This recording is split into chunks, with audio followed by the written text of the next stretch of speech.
ಓ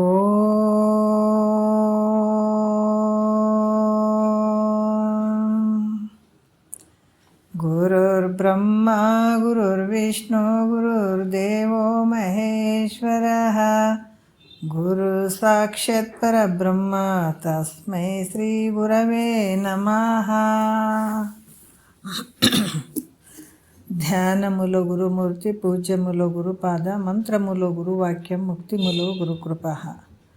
ಶ್ರೋತ್ರಿಯ ಬ್ರಹ್ಮನಿಷ್ಠ ಸದ್ಗುರು ಬಸವಾನಂದರ ಪಾದ ಕಮಲಗಳಿಗೂ ಅವರ ಪ್ರತಿರೂಪದಂಥ ನಿಜಗುಣಪ್ಪನವರ ಪಾದ ಕಮಲಗಳಿಗೂ ನನ್ನ ದೀರ್ಘದಂಡ ಪ್ರಣಾಮಗಳನ್ನು ಸಲ್ಲಿಸುತ್ತಾ, ಸದ್ಗುರು ಮಾರ್ತಾಂಡ ಸಾವಯವ ಸದ್ಗುರುಗಳ ಪಾದ ಕಮಲಗಳಿಗೂ ಹಾಗೂ ರಾಯಪ್ಪ ಸದ್ಗುರುಗಳ ಪಾದ ಕಮಲಗಳಿಗೂ ನನ್ನ ದೀರ್ಘದಂಡ ಪ್ರಣಾಮಗಳನ್ನು ಸಲ್ಲಿಸುತ್ತಾ, ಗುರು ಸ್ವರೂಪರಾದಂಥ ನನ್ನ ಪತಿದೇವರಿಗೂ ಕೂಡ ನನ್ನ ದೀರ್ಘದಂಡ ಪ್ರಣಾಮಗಳನ್ನು ಸಲ್ಲಿಸುತ್ತಾ, ಮನದಲ್ಲಿ ಸ್ಮರಿಸಿಕೊಳ್ಳುತ್ತಾ, ತಮ್ಮೆಲ್ಲರಿಗೂ ವಂದಿಸುತ್ತಾ, ಇವತ್ತಿನ ಕೈವಲ್ಯ ಪದ್ಧತಿ ನಿಜಗೊಂಡ್ರು ಹೇಳಿದಂಥ ಕೈವಲ್ಯ ಪದ್ಧತಿಯನ್ನು ನಾವು ನೋಡ್ತಾ ಇದ್ದೀವಿ, ಕೇಳ್ತಾ ಇದ್ದೀವಿ.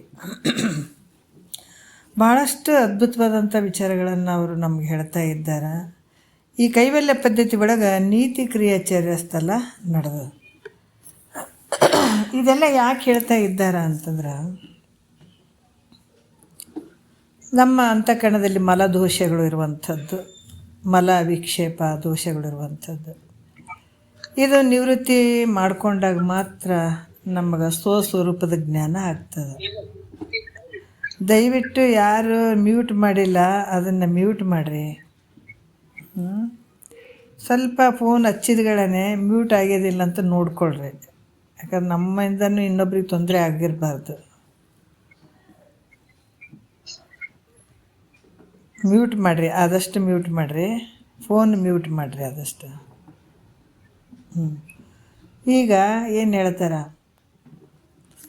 ಈ ಕೈವಲ್ಯ ಪದ್ಧತಿ ಒಳಗೆ ನೀತಿ ಕ್ರಿಯಾಚಾರ್ಯ ಸ್ಥಳವನ್ನು ಹೇಳ್ತಾ ಇದ್ದಾರೆ. ಬಹಳ ಅದ್ಭುತವಾಗಿ ಹೇಳ್ತಾ ಇದ್ದಾರೆ. ನಾವು ಇವತ್ತಿನ ಒಂದು 13ನೇ ಪದ್ಯವನ್ನು ನೋಡೋಣ. ಪರಮಾತ್ಮ ತನ್ನ ಭಕ್ತರಿಗೆ ಬಹು ಸುಲಭವಾಗಿ ಮೋಕ್ಷವನ್ನು ಕೊಡ್ತಾನ ಅನ್ನುವಂಥದ್ದು. ಯಾವ ರೀತಿ ಕೊಡ್ತಾನ ಅನ್ನುವಂಥದ್ದು 13ನೇ ಒಂದು ಪದದಲ್ಲಿ ಹೇಳ್ತಾರೆ. ಸದರವಲ್ಲವೇ ತಿಳಿಯೇ ಸದರವಲ್ಲವೇ, ಮದನ ವೈರಿ ತನ್ನವರಿಗೆ ಪದುಳದಿಂದ ಕೊಡುವ ಮುಕ್ತಿ ಸದರವಲ್ಲವೇ ತಿಳಿಯೇ ಸದರವಲ್ಲವೇ. ಮದನ ವೈರಿ ಅಂತಂದ್ರೆ ಮನ್ಮಥನಿಗೆ ವೈರಿಯಾದಂಥ ಜಗತ್ತಿನೊಳಗೆ ಯಾರಪ್ಪ ಅಂದ್ರೆ ಪರಮಾತ್ಮ. ಈ ಮನ್ಮಥನಿಗೆ ವೈರಿಯಾದಂಥ ಪರಮಾತ್ಮ ತನ್ನ ಭಕ್ತರಿಗೆ ನೋಡ್ರಿ ಸಂತೋಷದಿಂದ ಅಂದ್ರೆ ಖುಷಿಯಿಂದ ಆನಂದದಿಂದ ಕೊಡುವಂಥ ಮುಕ್ತಿ ಕೂಡ ನೋಡ್ರಿ, ಕೊಡುವಂಥ ಮೋಕ್ಷ ವಿಚಾರ ಮಾಡಿ ನೋಡಿದರೆ ಭಾಳ ಸುಲಭ ಅಂತ ಹೇಳ್ತಾರೆ. ಭಾಳ ಸುಲಭವಾಗಿ ಕೊಡ್ತಾನತ. ಯಾರಿಗೆ? ತನ್ನನ್ನು ನಂಬಿದಂಥವರಿಗೆ, ತನ್ನನ್ನು ಭಕ್ತಿ ಮಾಡಿದಂಥವರಿಗೆ ಭಾಳ ಸುಲಭವಾಗಿ ಅಂಥ ಮೋಕ್ಷವನ್ನು ಕೊಡ್ತಾನೆ ಪರಮಾತ್ಮ ಅಂತ ಹೇಳ್ತಾರೆ. ಯಾಕಂದ್ರೆ ಪರಮಾತ್ಮನಲ್ಲಿ ಅನನ್ಯ ಭಕ್ತಿ ಇರುವಂಥದ್ದು. ಮತ್ತು ಭಕ್ತಿ ಅನನ್ಯ ಭಕ್ತಿ ಇದ್ದರೂ ಕೂಡ ಕೆಲವು ಸಲ ಮಾಡದೇ ಇದ್ದರೂ ಕೂಡ, ಭಕ್ತಿ ಮಾಡದೇ ಇದ್ದರೂ ಕೂಡ ಯಾವುದೇ ರೀತಿಯಿಂದ ಆತನ ಸಮೀಪಕ್ಕೆ ಹೋದ್ರೆ, ಯಾವ ಉದ್ದೇಶಕರ ಹೋಗಲಿ ಆತನ ಸಮೀಪಕ್ಕೆ, ಪರಮಾತ್ಮನ ಒಂದು ಸಮೀಪಕ್ಕೆ ಹೋದ್ರೆ ಸಾಕು, ಅವ್ರಿಗೆ ಗಣಪತಿಯನ್ನು ಕೊಡ್ತಾನ ಅಂತ ಹೇಳ್ಕೊಂಡು ಬರ್ತಾರೆ ಅವರು. ಅದರಿಂದ ಪರಮಾತ್ಮ ತನ್ನ ಭಕ್ತರಿಗೆ ಬಹು ಸುಲಭ ರೀತಿಯಿಂದ ಮೋಕ್ಷವನ್ನು ದಯಪಾಲಿಸ್ತಾನೆ, ಕೊಡ್ತಾನೆ. ಅವರು ತಿಳಿದಾರ ಮಾಡಲಿ ತಿಳಿದೇ ಇದ್ದರೂ ಮಾಡಲಿ, ಆದರೂ ಕೂಡ ಅವರಿಗೂ ಕೂಡ ಗಣಪತಿಯನ್ನು ಕೊಡ್ತಾನ ಅಂತ ಹೇಳ್ತಾರೆ ಅವರು. ಈಗ ಒಂದು ಕೆಲವು ದೃಷ್ಟಾಂತಗಳನ್ನು ಹೇಳ್ತಾರೆ. ಏನು ಹೇಳ್ತಾರೆ, ಪರಮಾತ್ಮ ತನ್ನ, ಯಾಕಂದರೆ ಪರಮಾತ್ಮ ತನ್ನ ಗುಡಿಯಲ್ಲಿ ನಂತ ಇರುವಂಥ ದೀಪವನ್ನು ಅಲ್ಲಿ ಹಚ್ಚಿದ್ದಕ್ಕಾಗಿ ಒಬ್ಬ ಕಳ್ಳನಿಗೆ ಕೂಡ ಗಣಪತಿಯನ್ನು ಕೊಟ್ರಂತ ಈ ಒಂದು ಕಥೆಯಲ್ಲಿ ಹೇಳ್ತಾರೆ ಅವರು. ಏನು ಈ ಒಂದನೇ ನುಡಿಯಲ್ಲಿ ಹೇಳ್ತಾರೆ, ಕಳುವಿಗೆಂದು ಬಂದು ತನ್ನ ನಿಳೆಯದೊಳಗೆ ಕೆಡುವ ಸೊಡರ ಬೆಳಗಲವನಿಗೆ ಅಮಳತೆಯನ್ನು ತಳುವುದೀಶನು ನಿತ್ತನಾಗಿ ಅಂತ ಹೇಳ್ತಾರೆ. ಏನು ಹೇಳ್ತಾರೆ ಅಂದ್ರೆ, ಕಳುವಿಗೆ ಕಳು ಮಾಡಕ್ಕೆ ಬಂದಿದ್ದ ಒಬ್ಬ ಏನು ಮಾಡ್ದ, ಒಬ್ಬನೊಬ್ಬ ಶಿವಾರ್ಚಕ ಶಿವನ ಪೂಜೆ ಮಾಡ್ತಾಯಿದ್ದ. ಒಂದು ದಿವಸ ಶಿವಲಿಂಗದ ಮೇಲೆ ಎಲ್ಲ ಆಭರಣಗಳನ್ನು ಹಾಕಿದ್ದ. ಯಾಕಂದರೆ ಒಂದೊಂದು ಸಮಯದಲ್ಲಿ ಎಲ್ಲ ಆಭರಣಗಳನ್ನು ಶಿವನ ಲಿಂಗದ ಮೇಲೆ ಹಾಕಿ ಒಂದು ಅಲಂಕಾರ ಮಾಡುವಂಥದ್ದು ಇರ್ತದೆ. ಅವತ್ತು ಎಲ್ಲ ಒಡವೆಗಳನ್ನು ಹಾಕಿ ಒಡವೆಗಳನ್ನೆಲ್ಲ ಶಿವಲಿಂಗದ ಮೇಲೆ ಹಾಕಿದ್ದ ಒಬ್ಬ ಅರ್ಚಕ ಹಾಕಿದ್ದ. ಆವತ್ತಿನ ರಾತ್ರಿ ನೋಡ್ರಿ ದೇವಾಲಯದಲ್ಲಿಯೇ ಆತ ಏನು ಮಾಡ್ದೆ, ಇವತ್ತೆಲ್ಲ ಒಡವೆ ವಸ್ತ್ರಗಳನ್ನು ಹಾಕಿದ್ದೀನಿ, ಅದಕ್ಕೆ ಇವತ್ತು ರಾತ್ರಿ ಆನಂದವಾಗಿ ನಾನು ಶಿವನ ಹತ್ರನೇ ಮಲಗಬೇಕು ಅಂತ ಹೇಳಿಬಿಟ್ಟು ಆತ ಏನು ಮಾಡ್ದ, ಆನಂದದಿಂದ ಅಲ್ಲೇ ಮಲಗಿದ ಗುಡಿ ಒಳಗೆ.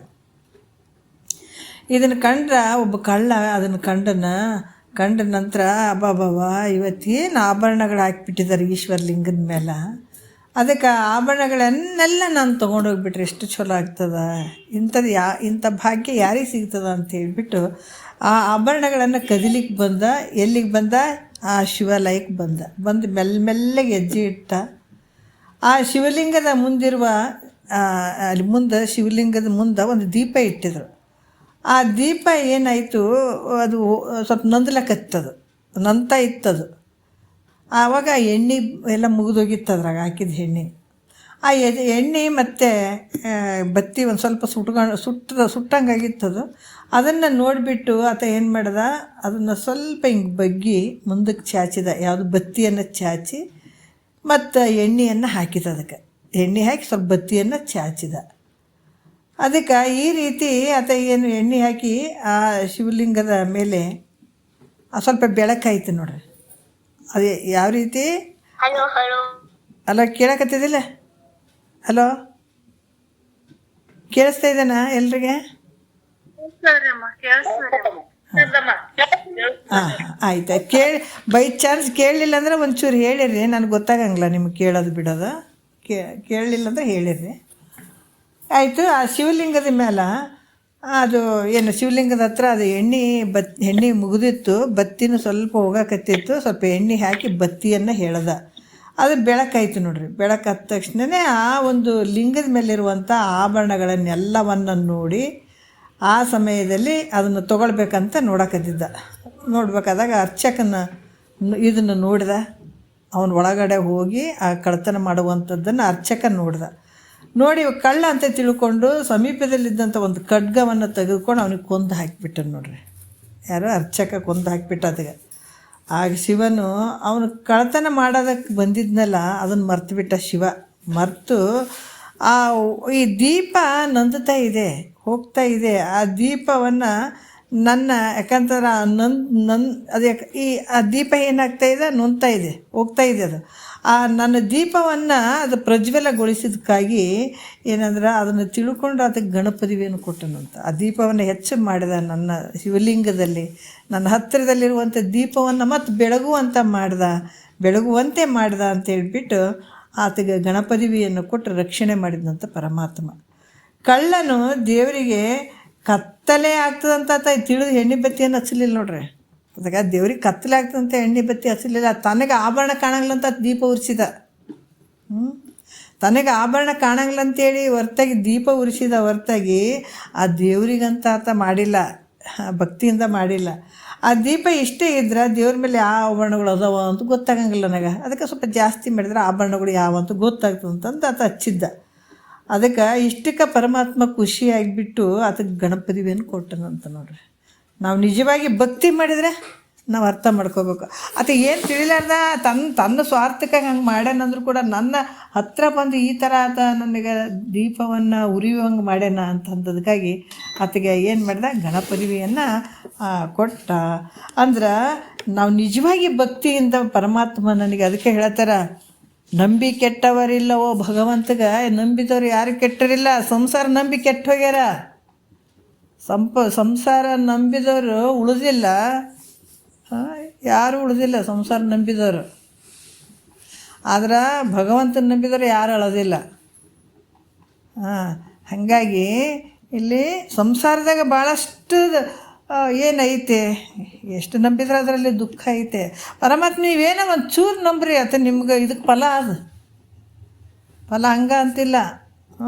ಅದಕ್ಕೆ ನಿಜವಾದ ಭಕ್ತಿಯಿಂದ ಪರಮಾತ್ಮನಿಗೆ ದೀಪ ಧೂಪ ನೈವೇದ್ಯ ಅರ್ಪಿಸಿದ್ರೆ ನಮಗೆ ಗಣಪತಿಯನ್ನು ಕೊಡೋದ್ರಲ್ಲಿ ಯಾವ ಸಂಶಯವಿಲ್ಲ ಅಂತ ಹೇಳ್ತಾರೆ ಅವರು.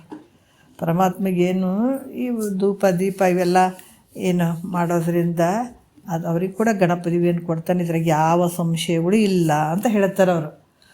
ಮತ್ತು ಈಗ ಎರಡನೇ ನುಡಿಯಲ್ಲಿ ಹೇಳ್ತಾರೆ, ಮರಣಕಾಲದಲ್ಲಿ ಒಲನ ಅರಗೆಣುತ ಕಳವಳಿಸಿದ ನರನಿಗೆ ಅಭಾವನ ಒಲಿದು ಸಾರತರದ ಸೊಗಸು ಗೈದನಾಗಿ ಅಂತ ಹೇಳ್ತಾರೆ. ಅಂದ್ರೆ ಹೊಲವನ್ನು ಹರಗೆಂದು ಮರಣಕಾಲದಲ್ಲಿ ಬಡಬಡಿಸಿದ ಒಬ್ಬ ಮನುಷ್ಯ ಅದು ಗಣಪತಿಯನ್ನು ಕೊಟ್ಟ ಅಂತ ಪರಮಾತ್ಮ. ನೋಡ್ರಿ ಎಂಥದ್ದು. ಏನು ಮಾಡಿದ ಆತ, ಒಂದು ಊರಾಗ ಒಬ್ಬ ಒಕ್ಕಲಿಗ ಇದ್ದ, 4-5 ಮಂದಿ ಮಕ್ಕಳಿದ್ರು. ಆತ ಏನು ಮಾಡ್ತಿದ್ದ, ಪ್ರತಿ ದಿವಸ ಹೊಲವನ್ನು ಹರಗೋದು ಮಾಡೋದು ಎಲ್ಲ ಮಾಡ್ತಿದ್ದ. ಹೊಲಕ್ಕೆ ಹೋಗ್ತಿದ್ದ. ಅಲ್ಲಿ ಆತಗೆ ಭಾಳಷ್ಟು ಪ್ರತಿ ದಿವಸ ಹೋಗ್ತಿದ್ದ ಹೊಲದಲ್ಲಿ, ಭಾಳಷ್ಟು ದುಡಿತಿದ್ದ ಆತ ಹೊಲದಾಗ. ನೋಡ್ರಿ, ಹೊಲ್ದಾಗ ದುಡಿಬೇಕಾದಾಗ ಒಂದು ದಿವಸ ಆತಗೇನಾಯಿತು, ಅಲ್ಲಿ ಅವನಿಗೆ ತ್ರಾಸಿನಿಂದ ಜ್ವರ ಭಾಳ ಬಂತು. ಬಂದಗಳನ್ನೇ ವಯಸ್ಸನ್ನು ಸ್ವಲ್ಪ ಆಗಿತ್ತು. ಮಕ್ಕಳನ್ನು ನೋಡಿ ಮರಣಕಾಲದ, ಯಾಕಂದ್ರೆ ಕೊನೆಗಾಲದಲ್ಲಿ ಭಾಳ ಮಂದಿ ಮಕ್ಕಳು ಇರ್ತಾರಲ್ಲ, ಆ ಮಕ್ಕಳನ್ನೆಲ್ಲ ಕರೆಸ್ರಿ, ದೂರ ಇದ್ದವ್ರಿಗೆ ಕರೆಸ್ರಿ, ಮುಖ ನೋಡ್ತಾನೆ, ಮಾತಾಡ್ತಾನೆ, 1-2 ಮಾತು ಅಂತಂದ್ರು. ಎಲ್ಲರೂ ತಿಳ್ಕೊಂಡು ಆತನನ್ನು ಏನಂತ ಸಮೀಪಕ್ಕೆ ಬಂದರು. ಎಲ್ಲರೂ ಅಲ್ಲಿ ಬಂದು ತಂದೆ ಹತ್ರ ಬಂದರು. ತಂದೆ ಹೇಳ್ತಾನೆ, ನಮಗೆ ಏನು ಹೇಳ್ತೀಯಪ್ಪ ಹೇಳು ಅಂತಾರೆ. ನೋಡ್ರಿ, ಹೋಗೋ ಟೈಮಿಗೆ ಏನಾರು ಹೇಳೋದು ಐತೇನು ಅಂತಾರೆ. ಪಾಪ ಅದೇ ಹೋಗೋಕತ್ತಿರ್ತದ. ಹೋಗೋತ್ತಿಗೆ ಏನು ಹೇಳ್ತಿ, ಅಕ್ಕಗೆ ಏನು ಹೇಳ್ತಿ, ಅಮ್ಮಗೆ ಏನು ಹೇಳ್ತಿ, ಮಕ್ಕಳಿಗೆ ಏನು ಹೇಳ್ತಿ, ಹೆಣ್ತಿಗೆ ಏನು ಹೇಳ್ತಿ ಅಂತ ತಿಂತಿರ್ತಾವೆ ಇವೆಲ್ಲ ಸೊಸಿ ಹರ್ಕೊಂಡು. ಪಾಪ ಹೋಗಿ ಅಲ್ಲಿ ಏನಾರ ಒಂದು ಶಿವ ಅಂತಾವ ಅನ್ನಂಗಿಲ್ಲ, ಏನಾರು ಭಗವಂತನ ಸ್ಮರಣೆ ಮಾಡಪ್ಪ ಅಂತವ ಅನ್ನಂಗಿಲ್ಲ. ಬರೀ ತಮ್ಮ ಸ್ಮರಣೆಯಾಗ ತಾವಿರ್ತಾವೆ, ನಾವು ಇಲ್ಲೇ ಇರ್ತೀವಿ ಅನ್ನಂಗಿರ್ತದೆ ಅವಕ್ಕೆ. ಆಗ ನಾವಿಲ್ಲೇ ತಳ ಹೊರ್ಕೊಂಡು ಕೊಡ್ತೀವಿ, ನೀನು ಹೋಗಕತ್ತೀಯಪ್ಪ ನಾವು ಇಲ್ಲೇ ಇರ್ತೀವಿ ಅನ್ನಂಗೆ ಇರ್ತವೆ. ನೀವು ಮುಂದಕ್ಕೆ ಹೋಗ್ತಪ್ಪ, ನಾವು ಹಿಂದಕ್ಕೆ ಬರ್ತೀವಿ ಅನ್ನೋದಿರಂಗಿಲ್ಲ. ಅದಕ್ಕೆ ನಿನ್ನ ಮಕ್ಕಳಿಗೆ ಮರುಗಳಿಗೆ ಏನೇನು ಹೇಳ್ತೀಯಪ್ಪ ಹೇಳು ಅಂತ ಕೇಳೋಕ್ಕೆ ಶುರು ಮಾಡಿದ್ರು ಎಲ್ಲರೂ. ಆತ ಏನು ಅದಕ್ಕೂ ಹಂಗೆ ಇರ್ತದೆ. ಯಾಕಂದ್ರೆ ಅದೇ ಮಾಡಿರ್ತದೆ. ಬರೀ ಸಂಸಾರದ ಅದು ಆಯ್ತು, ಇದು ಹೊಲದ್ದು ಇದನ್ನೆಲ್ಲ ಮಾಡ್ಕೊಂಡು ಬಂದಿರ್ತದೆ ಪಾಪ ಇದನ್ನು. ಆವಾಗ ಅದಕ್ಕನ್ನು ಪರಮಾತ್ಮನ ಸ್ಮರಣೆ ಹೆಂಗೆ ಬರ್ತದೆ ಹೇಳ್ರಿ? ಬರೋಂಗಿಲ್ಲ. ಅದಕ್ಕೆ ಏನು ಬೆಳೆ ಹಾಕ್ತೀರಿ, ಏನು ಬೀಜ ಹಾಕ್ತೀರಿ, ಅದೇ ಬೆಳೆ ಬರ್ತದೆ. ನಮ್ಗೆ ಲೌಕಿಕದಾಗ ನೋಡಿ ಕಲಿಬೇಕು. ಯಾಕೆ ಓಸು ಬೀಜಗಳನ್ನು ಕಲಿಸಿ ಹಾಕ್ರಿ, ಅದ್ರಾಗ ಯಾವ್ದು ಬೀಜ ಅದೇ ಬೆಳೆನೇ ಬರ್ತದೆ. ಬೇರೆ ಬೆಳೆ ಬರೋಂಗಿಲ್ಲ. ಮಾವಿನ ಗಿಡಕ್ಕೆ ಬೇವಿನ ಗಿಡ ಬರೋಂಗಿಲ್ಲ, ಬೇವಿನ ಗಿಡಕ್ಕೆ ಮಾವಿನ ಗಿಡ ಬರೋಂಗಿಲ್ಲ. ಅದಕ್ಕೆ ನೀ ಏನು ಹಾಕ್ಕೊತಿದ್ದೀನಿ ನಿನ್ನ ಅಂತಃಕರಣದಲ್ಲಿ, ಅದೇ ಬೆಳೆನೇ ಬರ್ತದೆ ನಿನ್ನ ಮುಂದೆ, ಅದೇ ಮುಂದೆ ಬಂದು ನಿಂತು ಬಿಡ್ತದೆ ನೋಡ್ರಿ. ಅದಕ್ಕೆ ಇದಗೂ ಸಂಸಾರ ಹೊಲನೇ ಮುಂದೆ ನಿಂತು ಬಿಡ್ತು. ಅದಕ್ಕೆ ಅದು ಒಂದೇ ಮಾತು ಬಂತು. ಏನು ಬಂತು, ಆ ಹೊಲನ ಅರಗ್ರಿ ಅಂತ ಹೇಳಕ್ಕೆ ಹೋಗಿ ಅರಗಣ ಅಂತಂದ. ಅರಗಣ ಅಂದ್ರೆ ಅಲ್ಲಿ ಹೊಲವನ್ನು ಅದನ್ನು ಹೂಳ್ರಿ ಅಂದ್ರೆ ಬಿತ್ರಿ ಅನ್ನೋದಕ್ಕೆ ಅದನ್ನು ಅರಗ್ರಿ ಅಂತ ಹೇಳ್ತಾರೆ ನೋಡ್ರಿ. ಅರಗ್ರಿ ಅದು ಅರಗಣ ಅಂತ ಹಿಂಗೆ ತುದು ನುಡಿ ಅನ್ಕೋಂತ ಪ್ರಾಣ ಬಿಟ್ಟತ. ಆಗ ಅಂತ್ಯಕಾಲದಲ್ಲಿ ನನ್ನ ನಾಮವನ್ನು ಉಚ್ಚರಿಸಿದನ ಹರ ಅಂಥೇಳಿ. ಹರ ಅಂತ ನನ್ನ ನಾಮವನ್ನು ಅಂದ್ರೆ ನೋಡ್ರಿ ಎಷ್ಟು ಅದ್ಭುತ ಅದ. ಹರ ಅಂತ ಅನ್ನುವಂಥ ಒಂದು ನಾಮವನ್ನು ಉಚ್ಚಾರ ಮಾಡಿದನಂತ ತಿಳ್ಕೊಂಡು ಪರಮಾತ್ಮ ಗಣಪದವಿ ಕೊಟ್ಟು ಕಾಪಾಡಿದ್ನಂತ ನೋಡ್ರಿ. ಇನ್ನು ಈ ರೀತಿ ಮೋಸದಿಂದ ಹರನನ್ನುವಂಥ ಶಬ್ದವನ್ನು ನುಡಿದಾಗಾದರೂ ಕೂಡ ಪರಮಾತ್ಮನ ಮೆಚ್ಚಿ ಆತಗೆ ಗಣಪದವಿಯನ್ನು ಕೊಡ್ತಾನ. ಅಂದಮೇಲೆ ಇನ್ನು ಭಕ್ತಿಯಿಂದ ಪರಮಾತ್ಮನ ನಾಮಸ್ಮರಣೆ ಮಾಡಿದ್ರೆ ಎಂಥ ಒಂದು ಫಲಗಳದವ್ರಪ್ಪ ನಿಮ್ಗೆ ಅಂತಾರೆ ಅವ್ರು. ಅದಕ್ಕೆ ಹಂಗಂತಾರೆ ಅವರು. ಸುಮ್ಮನೆ ಕಾಲವನ್ನು ಕಳೆದು ಸಾವುದು ಉಚಿತವೇ ಅಂತ ಯಾಕೆ ಹೇಳ್ಯಾರಂದ್ರೆ, ನಿಮ್ಮ ಬಾಯಿಗೆ ಶಿವ ಅಂತಾರೆ ಬರಲಪ್ಪ, ಕೊನೆಗೆ ಒಂದು ಸ್ವಲ್ಪ ಯಮಧರ್ಮನಿಂದ ಓಡಿಸ್ಕೊಂಡು ಹೋಗೋದ್ರ ತಪ್ಪಿಸ್ಕೊಡ್ರಿ ಅಂತಾರೆ ಅವ್ರು. ಯಾಕಂದ್ರೆ ಕೊನೆಗೆ ಅದಿದ್ರೆ ಫಲ ಯಾವತ್ತು ನೋಡ್ರಿ, ಒಂದು ಭೂಮಿಗೆ ಬೆಳೆ ಹಾಕಿದ್ರೆ ಒಂದೇ ಸಲಕ್ಕೆ ಫಲ ಕೊಟ್ಟುಬಿಡ್ತದನ್ನು.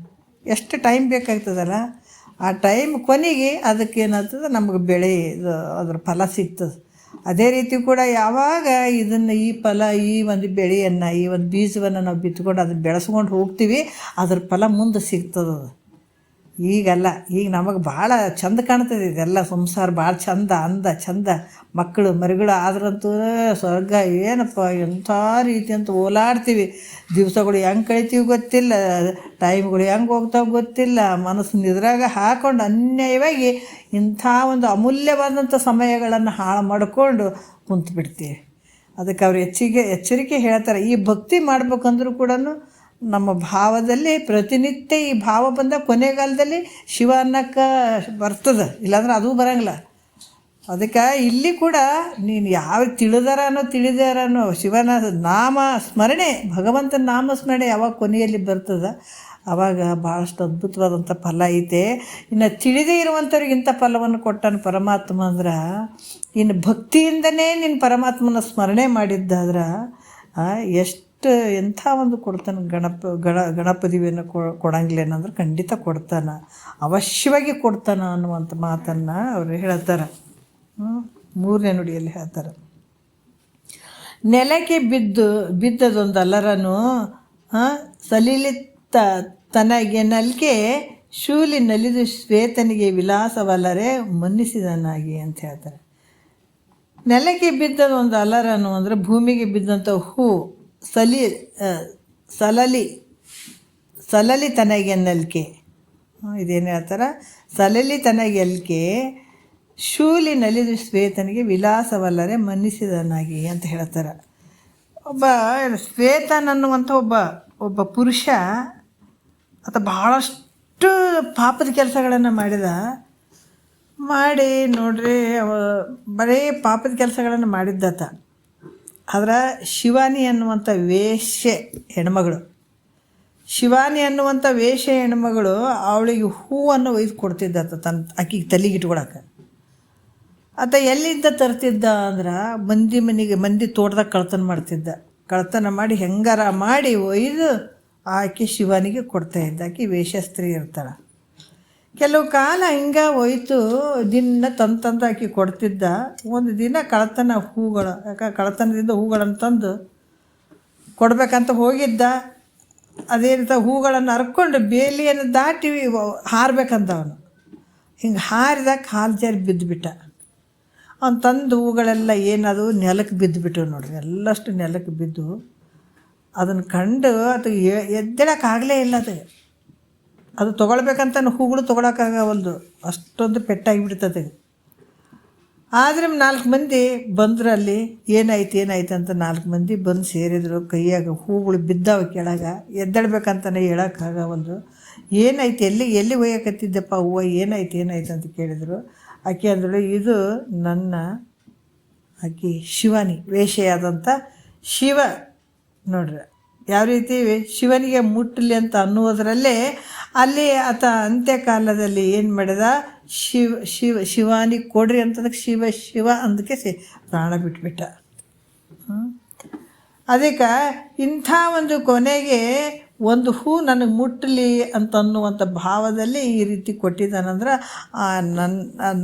ನನ್ನ ನಾಮವನ್ನು ಉಚ್ಚರಿಸಿ ಈ ಹೂವನ್ನು, ಯಾಕಂದರೆ ಶಿವನಿಗೆ ಕೊಡ್ರಿ ಅಂತ ಹೇಳಕ್ಕೆ ಹೋಗಿದ್ದಾವ, ಶಿವ ಕೊಡ್ರಿ ಅಂತ ಈ ರೀತಿಯಿಂದ ಅಂಥದಕ್ಕಾಗಿ ನನ್ನ ನಾಮವನ್ನು ಉಚ್ಚಾರ ಮಾಡಿದಾನಂತೇಳಿ ಅದಕ್ಕೆ ಗಣಪತಿಯನ್ನು ಕೊಟ್ಟರು ಅಂತ ಹೇಳ್ತಾರೆ.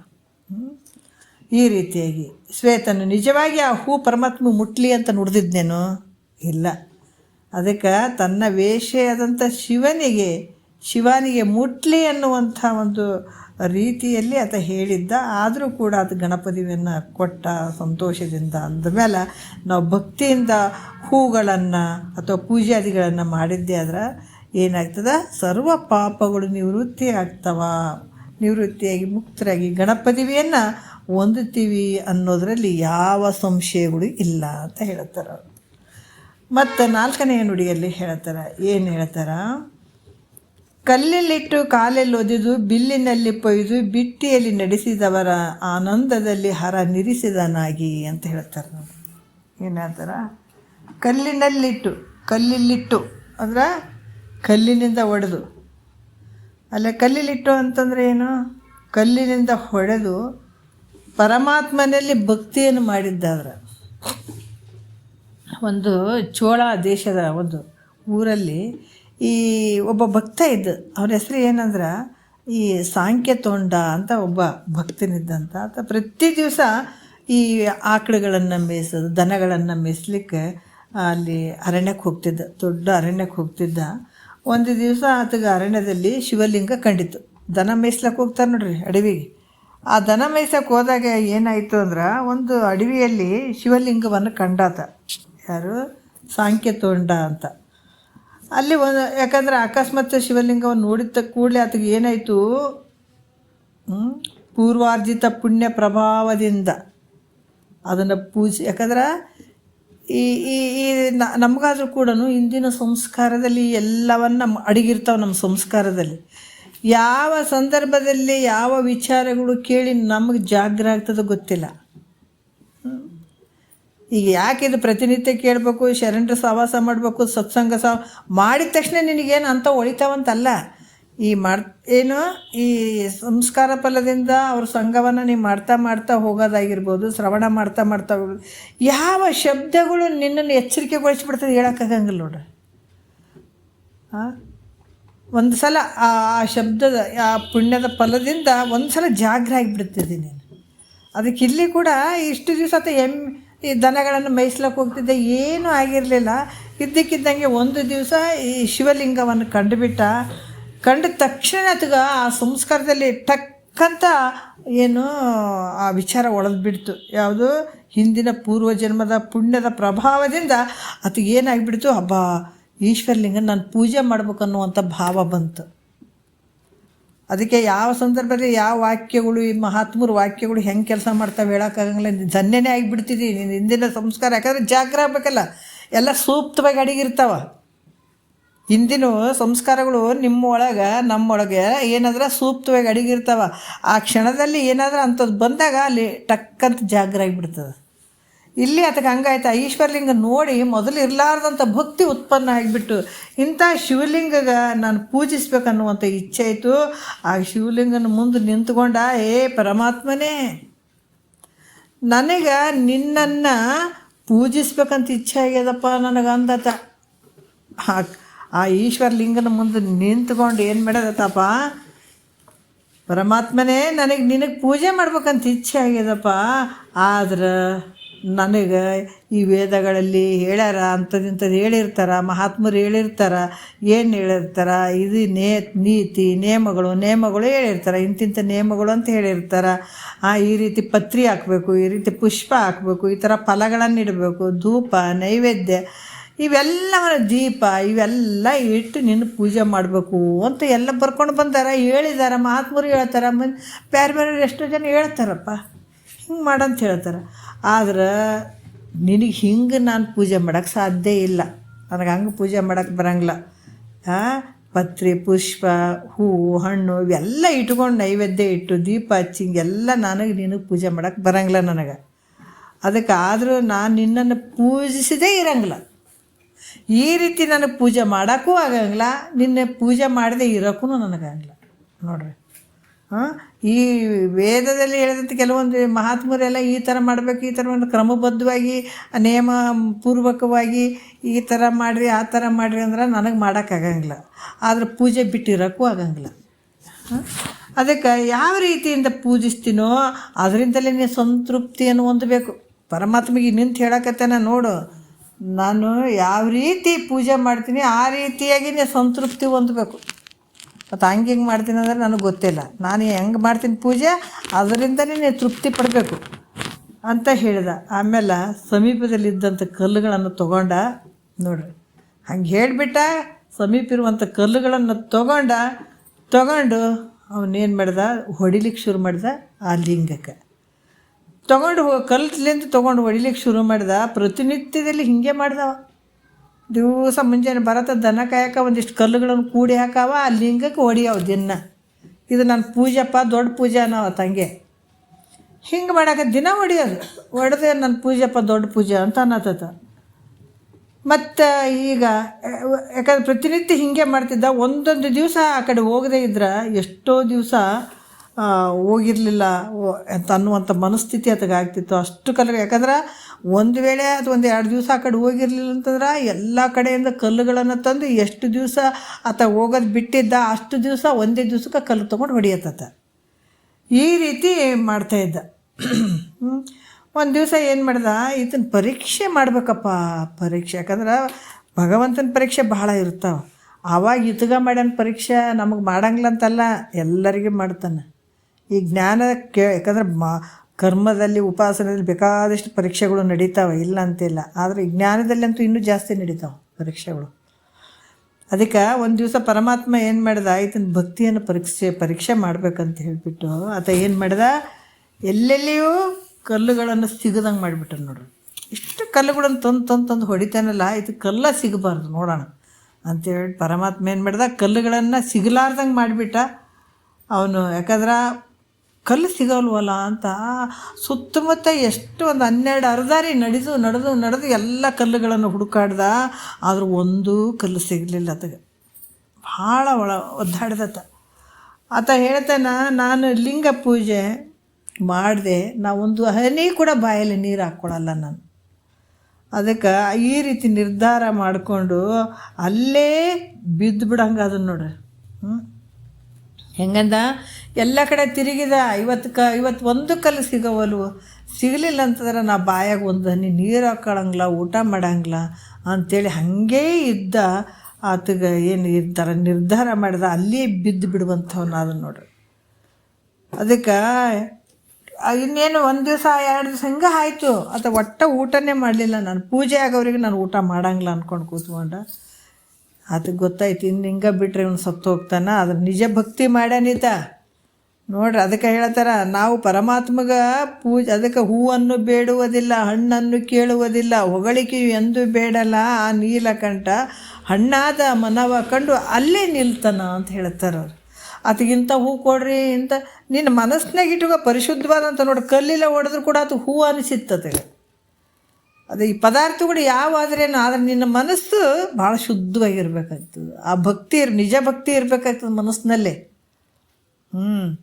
ಅದಕ್ಕೆ ಇಲ್ಲಿ ಆತ ಏನು ಮಾಡ್ದ, ಅಂಥ ಭಕ್ತಿಗೆ ಇನ್ನು 2-3 ದಿವಸ ಆದರೂ ಕೂಡ ಆಯ್ತು ಏನೂ ತಿಂದಿಲ್ಲ, ನೀರು ಕೂಡ ಬಾಯಾಗ ಹಾಕ್ಕೊಂಡಿಲ್ಲ ಅಂತ ಹೇಳ್ಬಿಟ್ಟು ಆ ಶಿವ ಏನು ಮಾಡ್ತಾನೆ, ಇವನು ಭಕ್ತಿಗೆ ಮೆಚ್ಚಿ ಸಮೀಪದಲ್ಲಿಯೇ ಒಂದು ಕಲ್ಲಿನ ಕುಟ್ರಿಯನ್ನು ನಿರ್ಮಾಣ ಮಾಡ್ತಾನೆ. ಕಲ್ಲಿಂದು ಒಂದು ಗುಂಪಿರುವಂಥದ್ದು ಒಂದು ಕಲ್ಲಿನ ಕುಟ್ರಿಯನ್ನು ನಿರ್ಮಾಣ ಮಾಡ್ತಾನೆ. ಇದನ್ನು ನೋಡಿ ಸಾಂಖ್ಯ ತಗೊಂಡ ಏನು ಮಾಡ್ದ, ಭಾಳ ಸಂತೋಷ ಆಯಿತು. ಅಬ್ಬಾ ಎಷ್ಟು ಹುಡುಕಾಡಿದ್ನೋ ನಾನು ಅಂತ ಭಾಳ ಖುಷಿಯಾಗಿ ಕಲ್ಲುಗಳನ್ನು ತೊಕ್ಕೊಂಡು ಲಿಂಗಕ್ಕೆ ಹೊಡ್ಯಕ್ಕೆ ಶುರು ಮಾಡ್ದ. ಆವಾಗ ಲಿಂಗದಲ್ಲಿ ಪರಮಾತ್ಮನೇ ಪ್ರತ್ಯಕ್ಷ ಆಗಿಬಿಟ್ಟ ನೋಡ್ರಿ. ಅದಕ್ಕೆ ಅಲ್ಲಿ ಲಿಂಗದಲ್ಲಿ ಪರಮಾತ್ಮ ಪ್ರತ್ಯಕ್ಷ ಆದ. ಅವನು ಯಾಕಂದ್ರೆ ಆತನನ್ನು ಭಾಳಷ್ಟು ಪ್ರೀತಿಯಿಂದ ಅಥವಾ ಯಾವಾಗಲೂ ಸಂತೋಷದಿಂದ ಇರುವಂಗೆ ಮಾಡಿದ ಪರಮಾತ್ಮ ಅಂತ ಕೂಡ ಹೇಳ್ತಾರೆ. ಮತ್ತು ಇಲ್ಲಿ ಕೂಡ ಪರಮಾತ್ಮ ಧೂಪ ದೀಪ ನೈವೇದ್ಯ ಇವೆಲ್ಲವುಗಳಿಂದ ಪೂಜಿಸಿದ್ರೆ ಪ್ರತ್ಯಕ್ಷ ಆಗಬೇಕು. ಕಲ್ಲಿನಿಂದ ಹೊಡೆದ್ರೆ ಪ್ರತ್ಯಕ್ಷ ಅನ್ನೋದಿಲ್ಲ. ಇದು ಹೆಂಗ್ರಿ ಸಹಜ ಎಲ್ಲ ಅನಿಸೋದು ಅಲ್ಲ. ಚಂದ ಹೂವು ಹಣ್ಣು ಎಲ್ಲ ಮತ್ತು ಧೂಪ ದೀಪ ಎಲ್ಲವನ್ನು ಇಟ್ಟಾಗ ಪ್ರತ್ಯಕ್ಷ ಆಗ್ಬೇಕಪ್ಪ ಪರಮಾತ್ಮ. ಹೋಗಿ ಕಲ್ಲಿನಿಂದ ಹೊಡೆದವನಿಗೆ ಪ್ರತ್ಯಕ್ಷ ಆಗ್ಯಾನಲ್ಲ, ಇದು ಹೆಂಗ್ರಿ ಅಂತಂದ್ರು ಕೂಡ ಅದಕ್ಕೆ ಹೇಳ್ತಾರೆ, ಪರಮಾತ್ಮನಿಗೆ ಇದು ಕಲ್ಲು, ಇದು ಪುಷ್ಪ, ಇದು ನೈವೇದ್ಯ ಅನ್ನುವಂಥ ಭಾವನೆ ಇರಂಗಿಲ್ಲ. ಅದಕ್ಕೆ ಇವಾಗ ಹೇಳಿದ ಪ್ರಕಾರ ಪರಮಾತ್ಮನಿಗೆ ಇರಂಗಿಲ್ಲ. ಇದು ಹೂವನೇ ಐತಪ್ಪ, ಇದು ನೈವೇದ್ಯನೇ ಐತಪ್ಪ, ಇದು ಏನಾದ್ರ ಪುಷ್ಪನೇ ಐತಪ್ಪ ಅಂತ ಪರಮಾತ್ಮನಿಗೆ ಭಾವನೆ ಇರಂಗಿಲ್ಲ. ಅವನು ಒಳಗಿದ್ದಂಥ ಪ್ರೇಮ ಭಾವವೇ ಮೆಚ್ಚುತ್ತಾನೆ. ಭಕ್ತನ ಒಳಗಡೆ ಇರುವಂಥ ಒಂದು ಆತನ ಭಾವನೆ ಹೆಂಗೈತೆ ಅಂದ್ರೆ ಅಲ್ಲಿ ಪ್ರೇಮ ಭಾವವನ್ನು ನೋಡ್ತಾನತ. ಅವನ ಕಲ್ಲಿನ ಏಟುಗಳಿಗೆ ಮೆಚ್ಚಲಿಲ್ಲ ನೋಡ್ರಿ. ಆತ ಕಲ್ಲಿನ ಏಟುಗಳಿಗೆ ಆತ ಮೆಚ್ಚಿಲ್ಲ, ಆತನ ಒಳಗಡೆ ಇರುವಂಥ ಪ್ರೇಮ ಭಾವಕ್ಕೆ ಮೆಚ್ಚಿದಾನತ. ಅದರಿಂದ ಪರಮಾತ್ಮಲ್ಲಿ ಪ್ರೇಮ ರೂಪವಾದಂಥ ಭಕ್ತಿಯನ್ನೇ ಮಾಡಬೇಕು. ಪರಮಾತ್ಮನಲ್ಲಿ ಏನಂದರೆ ಡೈರೆಕ್ಟ್ ಅಪ್ಲಿಕೇಶನ್ ಹಾಕೋದು ಪರಮಾತ್ಮನಿಗೆ. ಇಲ್ಲಿ ಯಾರು ಮಧ್ಯವರ್ತಿಗಳು ಇರೋಂಗಿಲ್ಲ ನೋಡ್ರಿ. ಮಧ್ಯವರ್ತಿಗಳು ಯಾರು ಬೇಕಾಗಿಲ್ಲ. ನೀ ಇಲ್ಲೇ ಕುಂತು ಅಪ್ಪ ಅಂದ್ಬಿಡ್ರಿ, ಆ ಭಕ್ತಿಯಿಂದ ಅನ್ರಿ ಖಂಡಿತ ಕಾಪಾಡ್ತಾನೆ. ಯಾವುದೋ ರೂಪ ಪರಮಾತ್ಮನೇ ಬಂದು ನಮ್ಮ ಕಣ್ಣಿಗೆ ಫೋಟೋದಾಗ ಇದ್ರಾಗ ನೋಡ್ತೀವಿ ನೋಡ್ರಿ. ಅಂಥದ್ರಾಗ ಅಂಥ ಪರಮಾತ್ಮ ವೇಷ ಹಾಕ್ಕೊಂಡೆ ಮುಂದೆ ಬಂದು ನಿಂತ್ರೆ ಅದಕ್ಕೆ ಪರಮಾತ್ಮ ಅಂತೀವಿ ಅಂತ ಅಲ್ಲ. ರೂಪ ಯಾವುದೇ ರೂಪದಿಂದ ಬರ್ತಾನೆ ಪರಮಾತ್ಮ.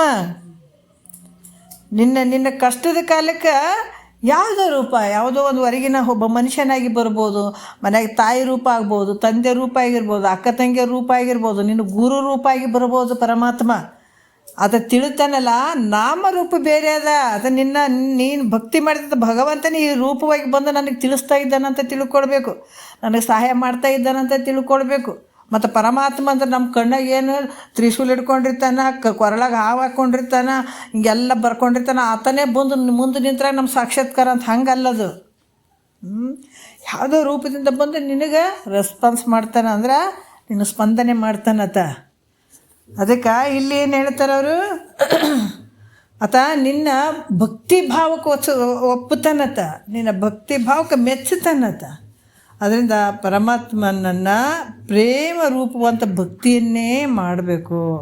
ಅನನ್ಯ ಪ್ರೇಮದಿಂದ ಲಕ್ಷಣದಿಂದ ಆ ಭಕ್ತಿ ಹೊಂದಿದ್ರೆ ನಮ್ಮ ಧೂಪ ದೀಪ ನೀವು ಹೊರಗೆ ಏನೇನು ಇಟ್ಟಿರ್ತೀವಿ, ಇಟ್ಟು ಅಲಂಕಾರ ಏನೇನು ಮಾಡಿರ್ತೀವಿ, ಇವೆಲ್ಲ ಅವು ಯಾವುದು ಅವನು ನೋಡೋಂಗಿಲ್ಲ. ನಿನ್ನ ಭಕ್ತಿ ಮಾತ್ರ ನೋಡ್ತಾನತ. ಈ ರೀತಿ. ಮತ್ತು ಕಾಲಲ್ಲಿ ಓದಿದ್ದು, ಮತ್ತು ಕಾಲಿಲಿಂದ ಒದ್ದವನಿಗೂ ಕೂಡ ಶಿವ ಏನು ಮಾಡಿದಾನ, ಗಣಪತಿವೇನು ಕೊಟ್ಟಿದ್ದಾನ. ಗೊತ್ತಿದೆಯಲ್ಲ, ಯಾರಂತ ಗೊತ್ತಾಗಿರಬೇಕು. ಈ ಚೋಳ ದೇಶದಲ್ಲಿ ಕಾಲತ್ತಿ ಅಂದರೆ ಇವಾಗ ಕಾಳಹಸ್ತಿ ಅಂತ ಹೇಳ್ತಾರೆ. ತಿರುಪತಿ ಹತ್ರ ಅದಿದೆ ಕಾಳಹಸ್ತಿ. ಈ ಕಾಳಹಸ್ತಿ ಅನ್ನುವಂಥ ಒಂದು ಹಳ್ಳಿ ಆ ತಿರುಪತಿ ಸಮೀಪ ಐತಿದೆ.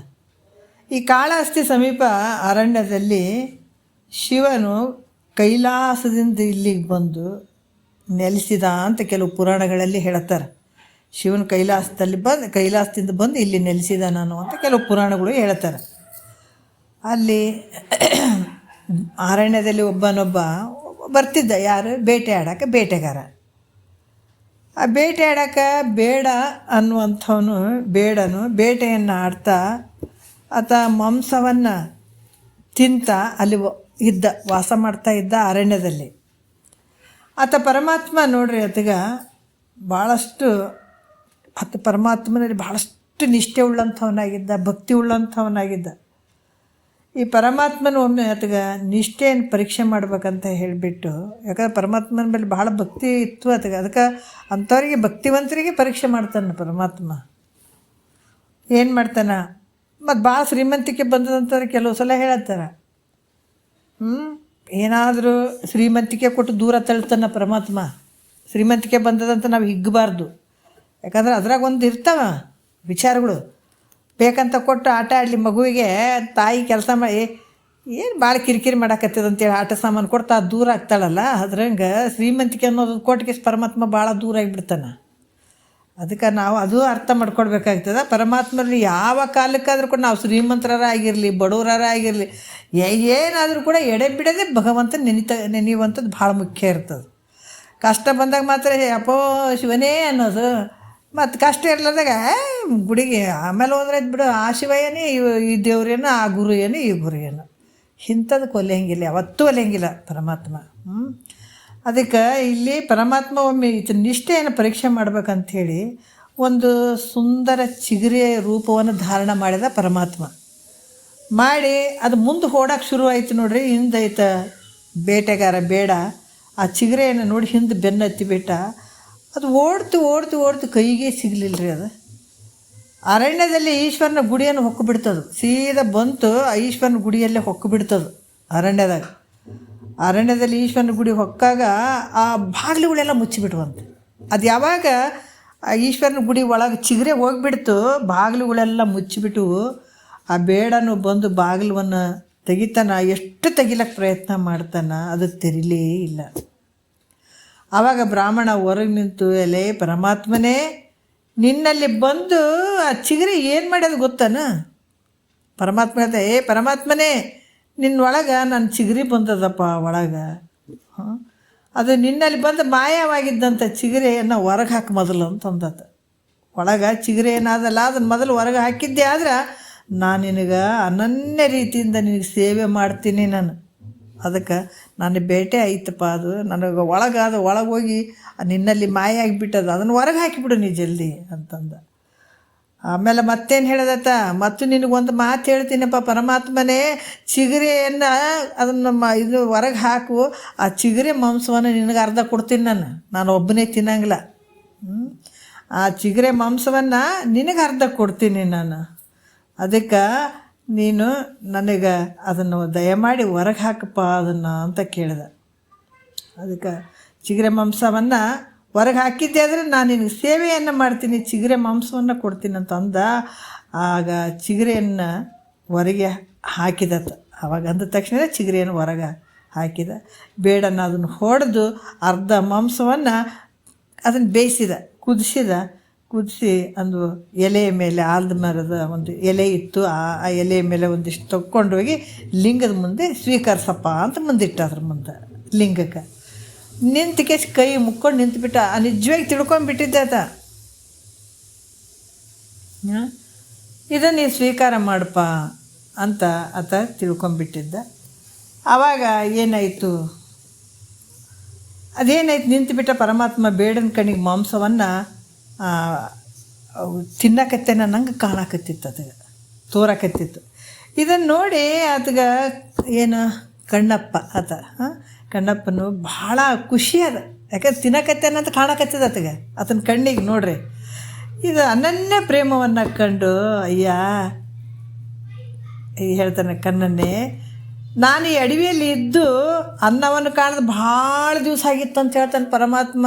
ಅಪ್ಪ ಕಣ್ಣಪ್ಪ, ನಾನು ಈ ಅಡವಿಯಾಗೆ ಇದ್ದೀನಿ, ನನಗೆ ಯಾರು ಹಿಂಗೆ ತಂದು ಕೊಟ್ಟಿರಲಿಲ್ಲ, ನೀ ತಂದು ಕೊಟ್ಟಿದ್ದಿ. ಭಾಳ ದಿವಸದಿಂದ ನಾನು ಉಪವಾಸ ಇದ್ದೆ ನಾನು, ಅದಕ್ಕೆ ಅವಾಗ ನೀನು ತಂದು ಕೊಟ್ಟಿ ಅಂತ ಹೇಳ್ತಾನೆ. ಅವಾಗ ಕಣ್ಣಪ್ಪ ಹೇಳ್ತಾನೆ, ಅಪ್ಪಯ್ಯ ನಿನ್ನ ಒಡ್ಲಿಗೆ ನಾನು ತಂದು ಹಾಕಿ ಇದನ್ನು ಹೇಳ್ತಾನೆ, ಹಾಕಿ ಇದನ್ನು ನಾನು ಪೋಷಿಸ್ತೀನಿ ಅಂತ ಹೇಳಿ ಈ ಪ್ರಕಾರ ಹೇಳಿ ಆತ ಏನು ಮಾಡಿದ, ನಿತ್ಯದಲ್ಲಿ ಬೇಟೆಯನ್ನಾಡಿ, ನಾನು ಪ್ರತಿ ದಿವಸ ನೀನು ತಂದು ಕೊಡ್ತೀನಿ, ಉಪವಾಸ ಇರಬೇಡ, ಸುಮ್ಮಿರು, ನಾನು ಚಿಗರೆ ಬೇಟೆ ಆಡ್ತೀನಿ, ನಾನು ಅರ್ಧ ತೊಗೊಳ್ತೀನಿ, ನಿನಗೆ ಅರ್ಧ ಮಾಂಸ ಕೊಟ್ಬಿಡ್ತೀನಿ, ನೀನೇನು ಚಿಂತೆ ಮಾಡಿಬಿಡಪ್ಪ, ಆಯಿತು ಅಂತ ಹೇಳಿಬಿಟ್ಟು ಪರಮಾತ್ಮ ಹೇಳಿಕೆ ದಿನ ತಂತದು ಆ ದೇವ್ರ ಮುಂದೆ ಇಡಕತ್ತಿ ತಿನ್ಸಕತ್ತಿದ. ಈತ ದೇವ್ರ ಪೂಜೆಯನ್ನು ಮಾಡ್ತಾ ಇದ್ನಂತಂದ್ರೆ ಈ ಅಡವಿಯಲ್ಲಿ ಯಾರಾದರೂ ಸುಗಂಧ ಭರಿತವಾದಂಥ ಹೂಗಳನ್ನು ಕಂಡ್ರೆ ಯಾಕಂದ್ರೆ ಅದು ಬೇಟೆ ಆಡ್ತಾ ಇರ್ಬೇಕಾದ್ರೆ ಚಂದ ಹೂಗಳು ಇರ್ತಿದ್ವಲ್ಲ ಅಡವಿಯಾಗ, ಅವನು ತಂದು ಇದು ನನ್ನ ಅಪ್ಪಯ್ಯಗೆ ಕೊಡ್ತೀನಿ ಅಂತ ಹೇಳಿಬಿಟ್ಟು ಅವುಗಳನ್ನು ತಂದು ಆತ ಏನು ಮಾಡ್ತಿದ್ದ, ಹರಿದ ತಲೆಯಲ್ಲಿ ಇಟ್ಕೊಳ್ತಿದ್ದ, ತೊಗೊಂಡು ತನ್ನ ತಲೆಯಲ್ಲಿ ಇಟ್ಕೊಳ್ತಿದ್ದವ. ಇಟ್ಕೊಂಡು ಮತ್ತು ಉತ್ತಮ ನೀರು ಕಂಡಿತು ಅಂತಂದ್ರೆ ನೋಡ್ರಿ, ನನ್ನ ಅಪ್ಪಯ್ಯನಿಗೆ ಬೇಕಂತ ಬಾಯಿಯಲ್ಲಿ ತುಂಬ್ಕೊತಿದ್ದ ನೋಡ್ರಿ, ತುಂಬ್ಕೊಳ್ತಿದ್ದ. ಯಾವುದಾದ್ರೂ ಒಂದು ಪ್ರಾಣಿಯನ್ನು ಹೊಡೆದ್ರೆ ಅದ್ರ ಮಾಂಸ ರುಚಿ ಆದ ಇಲ್ಲ ಅಂತ ನೋಡ್ತಿದ್ದಂತ ನೋಡ್ರಿ. ಅದಕ್ಕೆ ಸ್ವಲ್ಪ ತಿಂದು ನೋಡಿ ರುಚಿ ಇತ್ತು ಅಂದರೆ ಅದು ನನ್ನ ಅಪ್ಪಯ್ಯನಿಗೆ ಬೇಕಂತಿದ್ನಂತ, ಇಟ್ಕೊತಿದ್ನಂತ ನೋಡ್ರಿ. ಎಂಥ ಭಕ್ತಿ. ಆಮೇಲೆ ಪ್ರತಿನಿತ್ಯ ಅದನ್ನು ತಗೊಂಡು ಬಂದು ದೇವ್ರ ಮುಂದೆ ಇಟ್ಟು ತನ್ನ ತಲೆಗಿನ ಇಟ್ಕೊಂಡಿದ್ದ ಆ ಹೂಗಳನ್ನು ಎಲ್ಲವನ್ನು ಹಾಕಿ ಮತ್ತು ಆ ಹೂಗಳನ್ನು ಅದಕ್ಕೆ ಏರಿಸ್ತಿದ್ದ ಶಿವಲಿಂಗಕ್ಕೆ. ಮತ್ತು ಬಾಯಾಗ ಏನು ನೀರು ಇಟ್ಕೊತಿದ್ನಲ್ಲ ಅದು ಲಿಂಗದ ಮೇಲೆ ಹಾಕ್ತಿದ್ದ. ಮತ್ತು ತನ್ನ ಚಪ್ಪಲಿ ಕಾಲೇನಿದ್ದು ಅದನ್ನು ತೊಗೊಂಡು ಮುಖವನ್ನು ಕಾಲಿನಂದು ಒರೆಸಿ ಬಾಯಿ ಒಳಗಿನ ನೀರನ್ನು ಲಿಂಗದ ಮೇಲೆ ಉಗುಳ್ತಿದ್ದ. ಆಮೇಲೆ ತನ್ನ ತಲೆಗೆ ಇಟ್ಕೊಂಡು ಹೂಗಳನ್ನು ಹಿಂಗೆ ಜಾಡಿಸ್ತಿದ್ದ. ಆ ತಲೆಯೊಳಗಿನ ಹೂ ಲಿಂಗದ ಮೇಲೆ ಬೀಳುತ್ತಿದ್ವು. ಮತ್ತು ಕೈಯಲ್ಲಿ ಇದ್ದಂಥ ಎಂಜಲ್ ಮಾಂಸವನ್ನು ತಾನು ತಿಂದಿದ್ದ, ಅರ್ಧ ಕೈಯಾಗೆ ಇಟ್ಕೊಂಡಿದ್ನಲ್ಲ, ಯಾಕಂದ್ರೆ ರುಚಿ ನೋಡ್ಯಾನಂತ. ಇದೇ ರೀತಿ ಶಬರಿ ಕೂಡ ಭಗವಂತ ನಿನ್ನ ಬಳಿ ಬರ್ತಾನೆ, ನಿನ್ನ ಬೆಟ್ಟಿಗೆಗೆ ಬರ್ತಾನವ, ನಿನ್ನ ಭಕ್ತಿಗೆ ಮೆಚ್ಚಿ ಅಂತ ಋಷಿಗಳು ಹೇಳಿದರು ಶಬರಿಗೆ. ಆಕಿದ್ದು ಪ್ರತಿನಿತ್ಯ ಕಸ ಗುಡಿಸ್ತಿದ್ರಲ್ಲ ಒಬ್ಬ ಮಹರ್ಷಿಗೆ ಆತ ಹೇಳಿದ್ದ, ನೋಡವ ನಿನ್ನ ಭಕ್ತಿಗೆ ಪರಮಾತ್ಮ ನೀನು ಇದ್ದಲ್ಲಿಗೆ ಬರ್ತಾನೆ, ಭಗವಂತ ದರ್ಶನ ಕೊಡ್ತಾನ ಅಂತ ಹೇಳಿದ್ದ. ನನ್ನ ಅಪ್ಪ ಬರ್ತಾನಂತೇಳಿ 20 ವರ್ಷದಿಂದ 60 ವರ್ಷ ತನಕ ಕಾಯ್ದಿದ್ದಾಳೆ ಆಕಿ. ಇವತ್ತು ಬರ್ತಾನೆ ನಾಳೆ ಬರ್ತಾನೆ. ದಿವಸಗಳು ಓದದ್ದೇ ಗೊತ್ತಿರಲಿಲ್ಲ, ಯಾಕಂದ್ರೆ ಬಂದೇ ಬರ್ತಾನೆ ನನ್ನ ಅಪ್ಪ, ಇವತ್ತು ಬರ್ತಾನೋ ನಾಳೆ ಬರ್ತಾನೆ. ಪ್ರತಿ ದಿವಸ ಬಾರಿ ಹಣ್ಣು, ಪಾಪ ಬಡವ್ರು ಅವರು ಕೂಡ ಬಾರಿ ಹಣ್ಣು ಹಿಂಗೆ ರುಚಿ ನೋಡಿ, ರುಚಿ ಇತ್ತಂದ್ರೆ ನನ್ನ ಅಪ್ಪಗೆ ಬರ್ತಾವಂತ ತೆಗೆದು ಇಡ್ತಿದ್ದಳು, ಉಳಿ ಇದ್ರೆ ಹೋಗಿತ್ತಿದ್ದಳು. ಆ ಥರ ಮಾಡಿ ಇಷ್ಟೊಂದು ಬಾರಿ ಹಣ್ಣು ಇಟ್ಟಿದ್ದಳು ಆಕಿ, ತಿಂದು ರುಚಿದ್ದು. ಇಲ್ಲಿ ಕೂಡ ಆತ ಏನು ಹೇಳ್ತಾನ, ಏನು ಕಾಣಿಸ್ತದೆ ಅದೆಲ್ಲ ನನ್ನ ಅಪ್ಪಗೆ ಬರ್ತಾವ ಅಂಥೇಳಿ ಆ ಮಾಂಸವನ್ನು ಲಿಂಗದ ಮುಂದಿಟ್ಟು ಸ್ವೀಕರಿಸ್ಬೇಕು ಅಪ್ಪಯ್ಯ ಅಂತ ಬೇಡ್ಕೊಳ್ತಿದ್ದ. ಈತನ ಪೂಜೆ ಪರಮಾತ್ಮನಿಗೆ ಹೇಗೆ ಆಗ್ತಿತ್ತು ಅಂತಂದ್ರೆ ನೋಡ್ರಿ, ಬಹಳಷ್ಟು ಆತನ ಪೂಜೆ ಕಾಲಿನಿಂದ ಏನು ಮಾಡ್ತಿದ್ದ, ಕೆಲವು ಸಲ ಆ ಕಾಲಿಂದ ಒರೆಸ್ತಿದ್ದ. ಅದು ಪರಮಾತ್ಮನಿಗೆ ಆ ಒರೆಸ್ದಂಗೆಲ್ಲ ಏನಾಯ್ತಿತ್ತು, ತುರ ಇಟ್ಟಂಗೆ ಆಗ್ತಿತ್ತು ಅಂತದ್ದು ಪರಮಾತ್ಮನಿಗೆ. ಬಾಯಿ ಒಳಗಿನ ನೀರು ಪವಿತ್ರ ಅಭಿಷೇಕ ಅಂತ ಅನಿಸ್ತಿತ್ತಂತ. ಎಂಜಲು ಮಾಡಿದಂಥ ಮಾಂಸ ಎಷ್ಟು ಪರಿಪಕ್ವನ್ನ ಅಂತ ಅನಿಸ್ತಿತ್ತಂತ ನೋಡ್ರಿ. ಅದಕ್ಕೆ ಅತಿ ರುಚಿಯಾಗಿ ಕಾಣಿಸ್ತಿತ್ತು ಅಂತ ಶಂಕರ ಆಚಾರ್ಯರು. ಅದಕ್ಕೆ ಇಲ್ಲಿ ಕೂಡ ಭಾಳಷ್ಟು ವಿಚಾರದಲ್ಲಿ ಹೇಳಿದ್ದಾರೆ. ಈ ಕಣ್ಣಪ್ಪ ದೇವರನ್ನು ನಿತ್ಯದಲ್ಲಿ ಖುಷಿ ಪಡಿಸ್ತಿದ್ದ, ಸಂತೋಷ ಪಡಿಸ್ತಿದ್ದ. ಒಂದು ದಿವಸ ಅರಣ್ಯದೊಳಗೆ ಬರೋದ್ರಾಗಿ ಪ್ರತಿನಿತ್ಯ ಪೂಜೆಗೆ ಬರುವಂಥ ಒಬ್ಬ ಬ್ರಾಹ್ಮಣ ಅಲ್ಲಿಗೆ ಬರ್ತಾ ಇದ್ದ. ಬಂದು ಆತ ರುದ್ರ ಮತ್ತು ಕೆಲವೊಂದು ಪೂಜೆಯನ್ನು ಮಾಡಬೇಕಾದ್ರೆ ಹೇಳ್ತಾ ಇದ್ದ, ಸ್ತೋತ್ರವನ್ನು ಹೇಳ್ತಾ ಇದ್ದ. ಆಮೇಲೆ ಪೂಜೆಯನ್ನು ಮಾಡುವಂಥ ಕಾಲದಲ್ಲಿ, ಏ ದೇವನೇ, ಈ ದುರಾಚಾರ್ಯದ ಬೇಡನು ಒಳಗೆ ಇಲ್ಲಿ ತೆಗೆದುಕೊಳ್ಬೇಡ ಅಂತ ಹೇಳಿಬಿಟ್ಟು ಅದೇನು ಮಾಡ್ದ, ಈ ದುರಾಚಾರಿ ಬೇಡ ಅದನ್ನು ಏನೇನೋ ತಂದು ಹಾಕಕತ್ತಾನ, ಇದನ್ನ ಒಳಗೆ ಸೇರಿಸ್ಕೋಬೇಡಪ್ಪ ಅಂಥೇಳಿ ಬಾಗಿಲಿಗೆ ಬೀಗ ಹಾಕಿ ಹೋಗ್ಬಿಟ್ಟವ. ಒಳಗೆ ಬಂದು ಗಲೀಜು ಮಾಡ್ತಾನೆ, ಏನೇನೋ ಹಿಡ್ತಾನೆ. ಇಂಥ ದುರಾಚಾರಿ ಬೇಡನ್ನು ಒಳಗೆ ಸೇರಿಸ್ಕೊಳ್ಳೋದು ಬೇಡಪ್ಪ ಅಂಥೇಳಿ ಆತ ಬಾಗಿಲನ್ನು ಹಾಕಿ ಹೋದ. ಅಷ್ಟರಲ್ಲಿ ಕಣ್ಣಪ್ಪ ಬಂದು ಅದನ್ನು ಕದ ಹಾಕಿರೋದು ಅಂದ್ಕೊಂಡು ಪರಮಾತ್ಮ ಕುರಿತು ಹೇಳ್ತಾನೆ, ಪರಮಾತ್ಮನೇ ಅಪ್ಪ, ಯಾಕಂದ್ರೆ ಅನಂತ ರೀತಿಯಿಂದ ಅನೇಕ ರೀತಿಯಿಂದ ಕೊಂಡಾಡ್ತಾನೆ. ಕರುಣಾನಿಧಿಯಾದ ಶಂಕರನು ಕದವು ತೆಗೆಯುವಂತೆ ಮಾಡಿದ, ಯಾಕಂದ್ರೆ ಭಾಳಷ್ಟು ಕೊಂಡಾಡ್ತಾನಪ್ಪ, ಇದು ಹಿಂಗೆ ಯಾಕೆ ಮಾಡಿದೆಪ್ಪ ಅಂತ. ಆಗ ಕಣ್ಣಪ್ಪ ಒಳಗೆ ಹೋಗಿ ಏನು ಮಾಡ್ದ, ಇಷ್ಟೆಲ್ಲ ಕೇಳ್ಕೊಳ್ತಾನಪ್ಪ, ನನಗೆ ಯಾಕೆ ಈ ಥರ ಬಾಗಿಲು ಹಾಕಿದೆ ಅಂತ ಕೇಳಿದಾಗ ಆವಾಗ ಕಣ್ಣಪ್ಪ ಬಾಗಿಲು ತೆಗಿತಾನ. ಅಥವಾ ಒಳಗೆ ಹೋಗಿ ಬಿಟ್ಟು ತಾನು ಹೆಂಗೆ ಮಾಡ್ಬೇಕಾದ್ರೆ ಪ್ರತಿ ದಿವಸ ಹಾಗೇ ಮಾಡ್ತಾನೆ. ಮಾಡಿದಗಳನ್ನೇ ಮುಂದಿಟ್ಟು ಕೈ ಮುಗಿದು ನಿಂತಾನೆ. ಅಪ್ಪ, ಈ ದಿನ ಭಾಳ ಒತ್ತಾಯಿತು, ಅದಕ್ಕೆ ಬೇಸರ ಮಾಡ್ಕೊಂಡೇನಪ್ಪ ನೀನು, ಅದಕ್ಕೆ ನನ್ನ ಅಪರಾಧ ಕ್ಷಮಿಸುವಂಥ ಭಕ್ತಿಯಿಂದ ಕೇಳ್ಕೊತಾನ. ಆಗ ಕಣ್ಣಪ್ಪ ಏನು ಮಾಡ್ದ, ಅದನ್ನು ನೋಡಿ ಆನಂದದಿಂದ ಮತ್ತು ಅದನ್ನು ಸ್ವೀಕಾರ ಮಾಡಿದ. ಅವಾಗ ಪುನಃ ಭೇಟಿಗೆ ಹೋಗ್ತಾನೆ. ನೋಡ್ರಿ, ಇಷ್ಟೆಲ್ಲ ಭಾಳಷ್ಟು ನಿಷ್ಠೆಯಿಂದ ಮಾಡ್ದಾಯ್ತಾ. ಒಂದು ದಿವಸ ಏನಾಯ್ತಂದ್ರೆ ತನ್ನ ಕಣ್ಣೊಳಗೆ ರಕ್ತಧಾರೆ ಬರುವಂಗೆ ಮಾಡಿದೆ. ಇನ್ನೊಂದು ಸಲ ಆತ ಪರೀಕ್ಷೆ ಮಾಡ್ಬೇಕಂತ ಹೇಳ್ಬಿಟ್ಟು ಕಣ್ಣಿನೊಳಗೆ ರಕ್ತ ಬರುವಂಗೆ ಮಾಡಿದೆ. ಯಾರು? ಶಿವ. ಅಷ್ಟರಲ್ಲಿ ಅರ್ಚಕನಾದ ಬ್ರಾಹ್ಮಣ ಬಂದು ಕಾಳಸ್ಥಿ ಒಳಗಡೆ ಇರುವಂಥ ಪರಮಾತ್ಮನ ಶಿವನ ಕಣ್ಣೊಳಗಿನ ರಕ್ತಧಾರೆಯನ್ನು ನೋಡಿ ಓಡಿ ಹೋಗಿ ಎಲ್ಲರಿಗೂ ತಿಳಿಸಿದೆ, ಹಿಂಗೆ ರಕ್ತ ಬರಕತ್ತದ ಲಿಂಗದಲ್ಲಿ ಅಂತ ಹೇಳಿದಾಗ ಜನ ಎಲ್ಲ ಬಂದರು. ಊರವರೆಲ್ಲ ಬಂದು ನೋಡಿದ್ರು, ಏನು ಬೇಕು ಅನ್ನುವಂಥ ತಿಳಿದೆ ಗಾಬರಿ ಆಗಿಬಿಟ್ರು. ಯಾಕಪ್ಪ ಕಣ್ಣಲ್ಲಿ ನೀರು ಬರ್ತಾ ಇದೆ, ಈಶ್ವರ ಲಿಂಗದಲ್ಲಿ ಕಣ್ಣಲ್ಲಿ ನೀರು ಬರ್ತದಂತ ನಿಂತುಬಿಟ್ರು. ಭಾಳಷ್ಟು ಗಾಬರಿಯಾಗಿ ನಿಂತುಬಿಟ್ರು.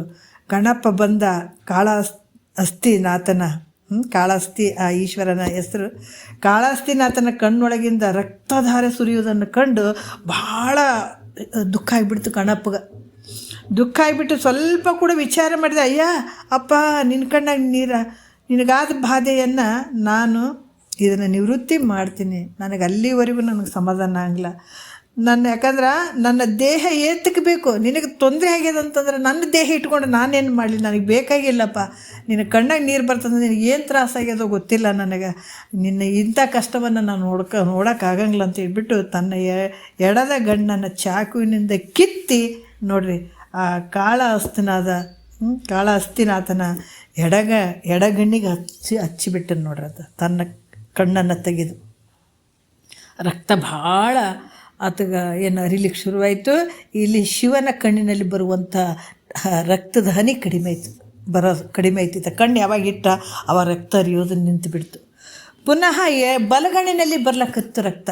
ಅವಾಗ ಏನು ಮಾಡ್ದ, ಅದನ್ನು ನೋಡಿ ಬಲಗಣ್ಣನ್ನು ಕೊಡಪ್ಪ, ನನಗೆ ಈ ಕಣ್ಣು ತೊಗೊಂಡು ನಾನೇನು ಮಾಡೋ, ನಿನಗೆ ಇಷ್ಟು ತ್ರಾಸಾಗ್ಯದಂದ್ರೆ ನನಗೆ ಈ ಕಣ್ಣನ್ನು ಬೇಡ ಅಂತ ಹೇಳಿಬಿಟ್ಟು ಬಲಗಣ್ಣನ್ನು ಕೂಡ ಅದನ್ನು ಕಿತ್ತಿ ಅದನ್ನು ಹಚ್ಚಿದ. ಆವಾಗ ರಕ್ತಧಾರೆ ಪೂರ್ಣ ನಿಂತುಬಿಡ್ತು. ಈಶ್ವರಲಿಂಗನ ಕಣ್ಣಿನ ಬೆಲೆ ಬರುವಂಥ ರಕ್ತ ನಿಂತುಬಿಡ್ತು.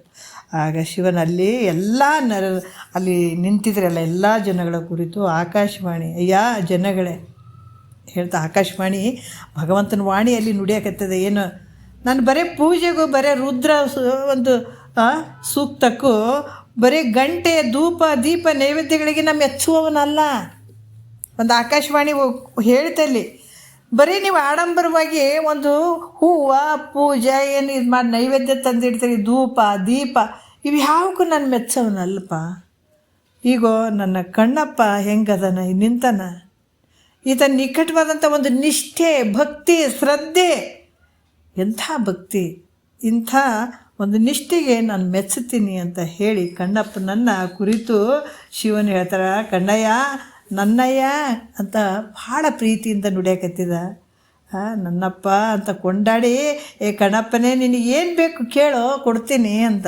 ನೋಡ್ರಿ, ನಿನಗೇನು ಬೇಕು, ನನ್ನಯ್ಯ ಅಂತ ಹೇಳ್ತಾನತ್ತ, ಕಣ್ಣಯ್ಯ ಅಂತ ಹೇಳ್ತಾನ, ಪ್ರೀತಿಯಿಂದ ಕರೀತಾನ, ಕೊಂಡಾಡ್ತಾನತ್ತೀಗ. ನಿನಗೇನು ಬೇಕು ಹೇಳಪ್ಪ, ನಾನು ಕೊಡ್ತೀನಿ ಅಂತ ಹೇಳ್ದ.